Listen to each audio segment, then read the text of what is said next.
Nosso tema é o Dia Nacional do Diabetes. Nós estamos recebendo o Dr. Heron Rached, ele que é cardiologista do Hospital Bandeirantes e hoje está conversando conosco a respeito desta doença que é tão importante e ao mesmo tempo tão perigosa.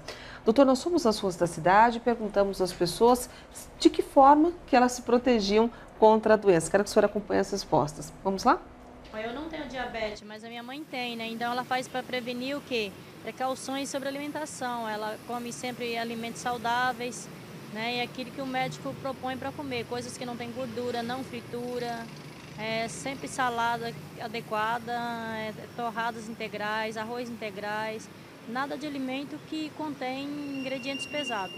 E comer a cada 3 horas, porque senão ela aumenta ou abaixa. Minha esposa é diabética, mas eu não sou.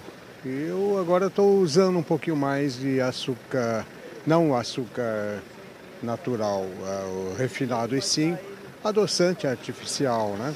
Para prevenir, antes de mais nada, procurar um médico endocrinologista para poder acompanhamento e, obviamente, tomar algum remédio com a insulina e cuidar principalmente da parte renal. E muitas vezes as pessoas pensam que diabetes simplesmente é evitar de comer o açúcar e é suficiente para cuidar. Não é isso. A parte renal é importante, que ela vai prejudicando com a medida do tempo. 3 pontos importantes, né, doutor? Muito importantes. A primeira internauta ela fez uma colocação fantástica, que é a alimentação a cada 3 horas. De fato, para que não haja quedas nos níveis da glicose, principalmente naquele grupo de pacientes, não só que faz uso de insulina, como também no grupo que faz uso de medicação oral, é importante a cada 3 horas o paciente se alimentar, em pequena quantidade, mas para evitar o que nós chamamos da hipoglicemia.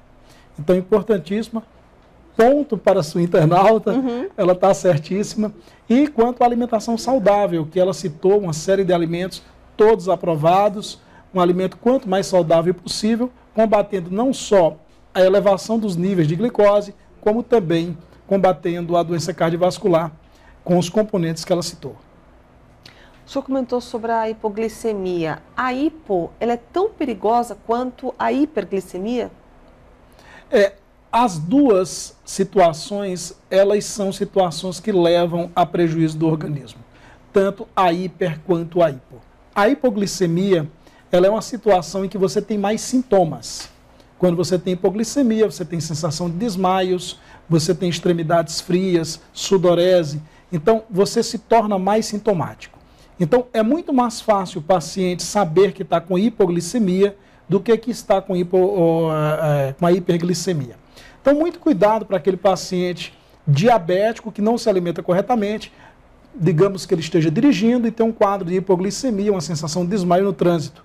Isso pode levar a um prejuízo extremamente significante. Agora, doutor, com relação ao vinho, né? Muitos diabéticos acabam fazendo uso do vinho porque é uma bebida deliciosa, realmente. O vinho é recomendado nesse caso? Luciana, nós precisamos separar os níveis de diabetes. Nós temos aqueles pacientes diabéticos que estão compensados, nós temos aqueles pacientes diabéticos que, com qualquer tipo de alimentação errada, eles descompensam, pacientes que têm de fazer correção da glicemia com insulina subcutânea várias vezes ao dia. Então, esse paciente eu recomendo que ele não faça uso de álcool. Para aqueles pacientes diabéticos que estão controlados com as medidas de alimentação, atividade física e medicamento oral, eles podem fazer uso de até uma taça de vinho por dia, 150 ml por dia. Isso daí não vai trazer nenhum prejuízo para o quadro de diabetes dele. Tá. Doutor, muitos pacientes não gostam, por exemplo, do chocolate diet. Acabam utilizando aquele chocolate com alto teor de cacau. Essa mudança é vantajosa ou não? Pode ser perigosa para o paciente diabético? Existe uma menor oferta de açúcar nesse tipo de chocolate. Então, ele induz a um aumento menor no nível de glicose depois que ingerido. Então, na população diabética, eu recomendo o consumo menor de chocolates, doces e enfim. Mas, se tiver de fazer, preferência a um tipo especial de chocolate, chocolate com maior teor de cacau. O sal, doutor, é um grande vilão também? Cai naquele item que nós conversamos a respeito da doença cardiovascular. O que é que mata no diabetes? O que mata no diabetes é a doença cardiovascular, é a hipertensão, é o infarto. Então, a redução do consumo de sal, você está tratando hipertensão e, logicamente, diminuindo complicações do diabetes através da do controle da hipertensão. No caso de pães e massas, né, os médicos recomendam, é claro, para que o paciente diminua a quantidade desses alimentos, mas existe uma quantidade segura para se consumir? Desde que a composição obedeça àquilo que nós conversamos a respeito de 60% dos carboidratos, 30% da gordura, 10% da proteína, o paciente pode consumir. Logicamente, numa quantidade razoável. Não esquecer que o tratamento do diabetes não é o controle só da glicemia, mas o controle do peso também. Então não adianta você guardar essas proporções, mas comer em grande quantidade e aumentar o peso, porque você está a médio e longo prazo piorando seu diabetes. No caso dos óleos, doutor, muitos acabam substituindo o óleo comum pelo azeite. Essa troca ajuda, é benéfico de alguma forma? Existem óleos que eles são mais recomendados. O azeite é um, o óleo de canola, o óleo de girassol é outro. É o que a Sociedade Brasileira de Cardiologia recomenda.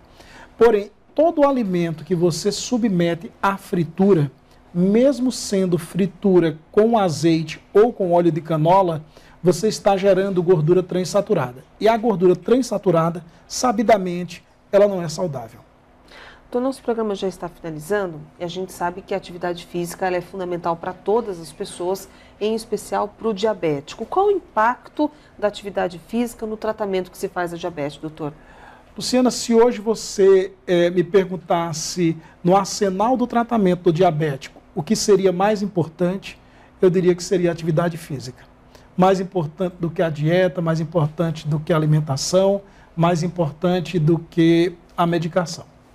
Então, hoje, todo diabético, ele precisa ter uma atividade física.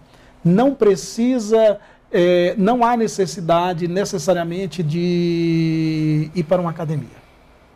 Ele pode fazer sua caminhada, ele pode fazer sua hidroginástica, pode fazer dança. Hoje se recomenda dança para o paciente diabético, porque ele precisa estar em atividade, precisa de uma atividade física aeróbica. Caminhada, ciclismo, hidroginástica, natação, dança, tem um monte aí. A atividade física, ela proporciona a queima de qual substância importante para o diabético? A queima da própria glicemia, e o combate da obesidade. Uhum. E justamente o crescimento, né, o aumento dessa obesidade que leva à piora dos casos. Com certeza.